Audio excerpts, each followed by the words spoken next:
Hello friends, welcome to my channel Swati's Rasoi. आज मैं बनाने जा रही हूँ तुलसी का काढ़ा। काढ़ा एक आयुर्वेदिक पेय है जिसको पीने से रोग प्रतिरोधक क्षमता बढ़ती है।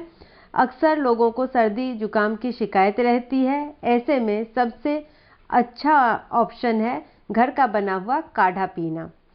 आप इसे ज़रूर बनाइए। रेसिपी देखने के लिए पूरी वीडियो को देखिए। आपको अच्छी लगे तो लाइक कीजिए, अपने फ्रेंड और रिलेटिव में से शेयर कीजिए और अगर आपने अभी तक मेरे चैनल को सब्सक्राइब नहीं किया है तो प्लीज़ सब्सक्राइब कीजिए। सब्सक्राइब करने के लिए रेड बटन को प्रेस कीजिए। उसके बाद बेल आइकॉन को दबा दीजिए जिससे मेरी आने वाली सभी वीडियो को आप सबसे पहले देख पाएंगे। 8 से 10 तुलसी पत्ती, 1 इंच कद्दूकस किया हुआ अदरक, 5 से 6 काली मिर्च कुटी हुई, 1/4 छोटा चम्मच काला नमक, आधा चम्मच घी और 2 कप पानी। एक बर्तन में 2 कप पानी डालेंगे। अब इसमें डालेंगे तुलसी पत्ती, अदरक, काली मिर्च और काला नमक। इसे उबलने देंगे। गैस का फ्लेम हम मीडियम रखेंगे।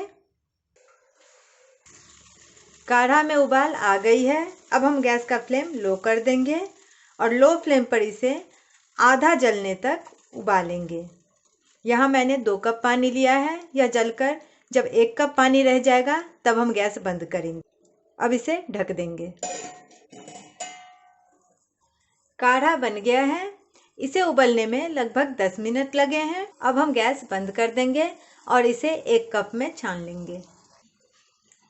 1 कप लेंगे, उसमें आधा चम्मच घी डालेंगे और काढ़ा को छान लेंगे। काढ़ा तैयार है। इसे दिन में 3 बार 2 दिन तक पीने से सर्दी खांसी जुकाम ठीक हो जाता है। आप इसे ज़रूर आजमा कर देखिए। यह बहुत ही अच्छा काढ़ा है। आपको मेरी वीडियो अच्छी लगी हो तो लाइक शेयर और सब्सक्राइब ज़रूर कीजिए।